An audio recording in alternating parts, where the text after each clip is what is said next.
All right, again, thank you for bearing with me while we just double check the math and the award amounts and everything.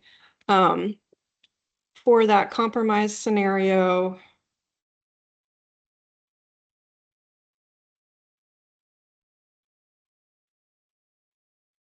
So here is the funding table of what was approved.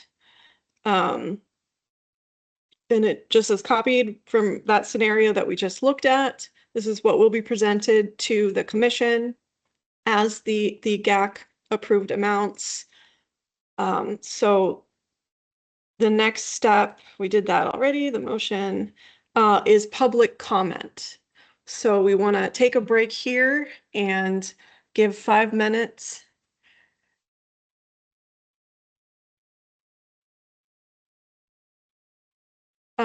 For folks in the public to make any comments that you'd like. So similar to our GAC members, if you're a member of the public, please raise your hand if you can, or if not, speak up and we will start our 5 minutes.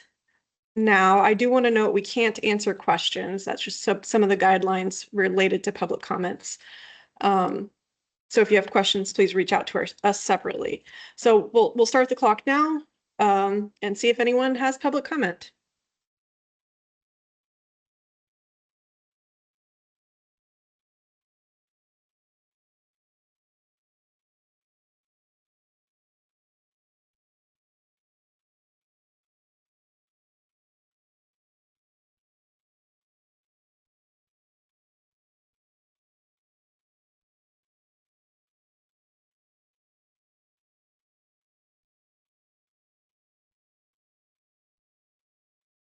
Not seeing anyone with a hand up or anything like that. We'll give it another minute here before we move on.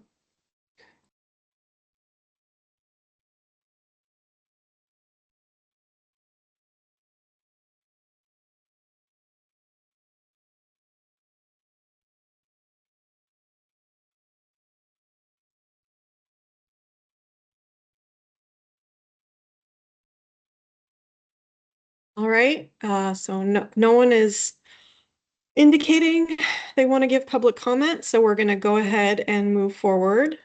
So next steps, I just wanted to note that, for our current RJ grantees, they were all given the option to extend their contract to the end of December. For those folks that took that option, their contract is going to end December 31st.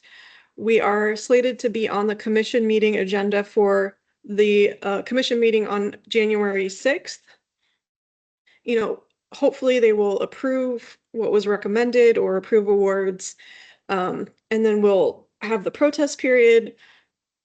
We're estimating contracts get sent out the end of January, and then hopefully we can, depending on how quickly those contracts get signed, the first disbursement might happen February or March at the earliest. So that's just kind of the timeline that we can look forward to coming up. Any questions or comments about the process today or, anything else? Simon, your hand is up, looks like. Yep. I guess I'm curious for the funded projects, with the GAC approval, sorry, the commission approval hopefully in January 6th, and then the contracts being issued February, March. Will projects be allowed to bill as of January 1? When will the actual funding start for them? So the contract period actually goes back to, I think, July 1st. Oh, I see. And they have the option to do that, but of course it's going to depend on Got it. Okay. where folks are at with their final budgets. Okay. But it sounds like there's some flexibility in there for them, and that's given the funds were initially legislatively approved as of July 1. Got it. Okay. Yeah, cool. The project period extends back to then. So, and then Tristan, looks like your hand is up. If it is the case that we have some programs say, I can't operate with this amount, like we just, we respectfully decline to accept it. I mean, we would still have plenty of time to make decisions on how to reallocate those dollars, I would imagine. Is that right? So the process for reallocating would be up to the commission. So I don't know what that might look like at this time. Okay.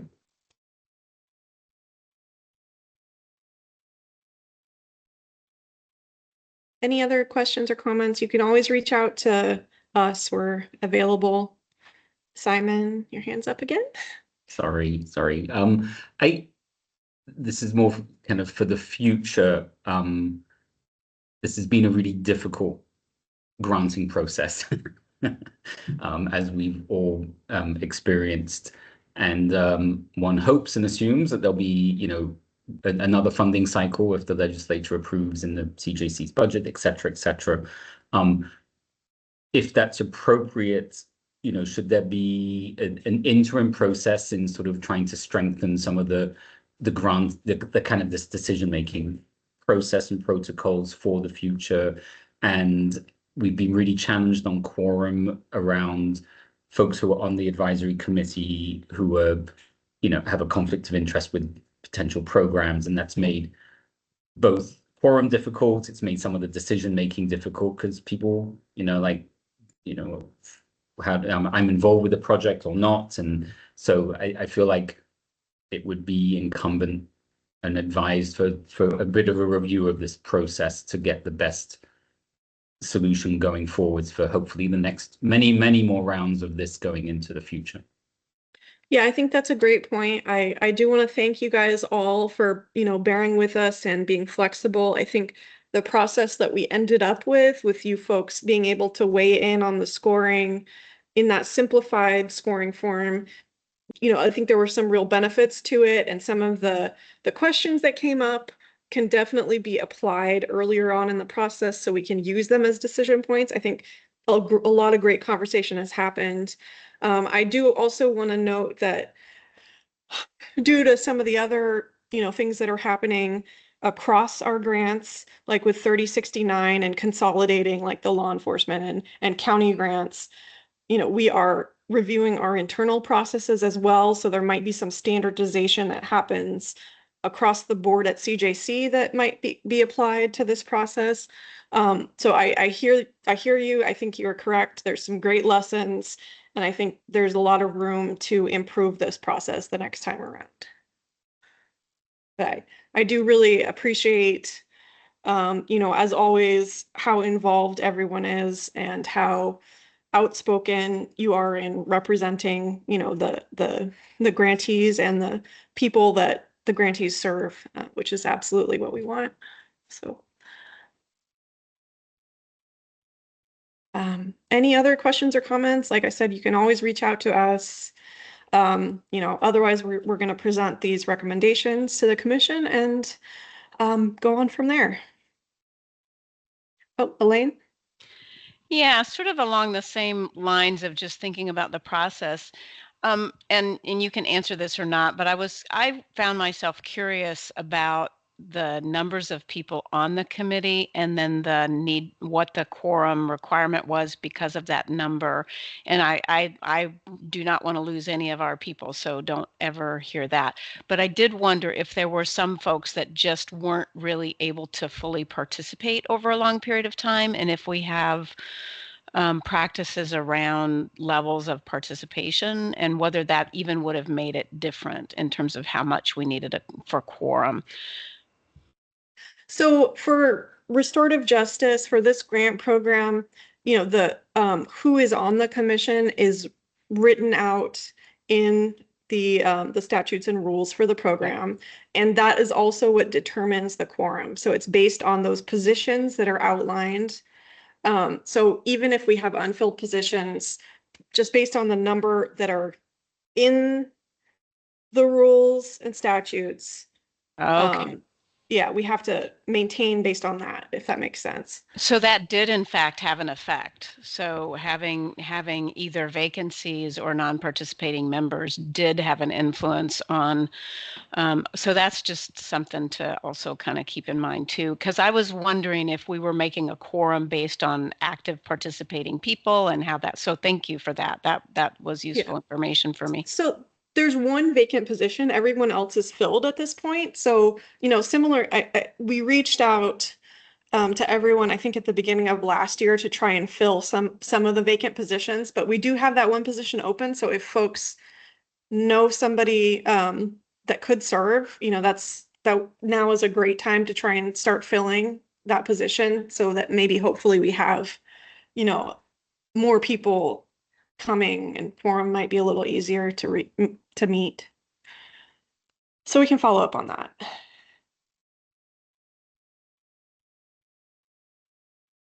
And I think the position that we have available is the one that's defined as at least one individual who is a member of a tribe. That's the position that's open. So we'll definitely try and follow up with you folks so we can see if there's someone appropriate who's interested. Can I just, does that have a very specific definition? Someone who's an enrolled member of a tribe in Oregon, federally recognized tribe in Oregon? That is a great question. I think the verbiage is just at least one individual who is a member of a tribe. And I would have to do some additional research to see Yeah. if there were any other parameters that aren't Yeah. specifically stated there. Okay, thanks. Mhm. I don't have a question. I just want to extend a lot of gratitude to my fellow GAC members and to the CJC. It's been a long process. I've really appreciated how much thoughtfulness and time and energy and just commitment to trying to get it as right as possible with a budget that was going to satisfy no one. So I just wanted to lift that up.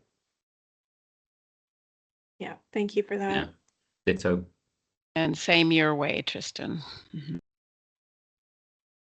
Yeah, and I know everyone has said it previously, but I think it's worth noting again, the applications we received this time were just really good across the board. We were very impressed with them, even compared to previous funding years. So that only made the conversation more difficult. So, I have a lot of gratitude for our applicants as well for just doing such a great job, regardless of the outcome. So. All right. Well, feel free to reach out to us if anyone has any other comments or suggestions. We would love to hear them. And, we'll see what happens with the commission and move forward based on that. All right. Well, thank you guys so much. And we ended early today. I'm very proud of us. Thanks, everyone. Bye.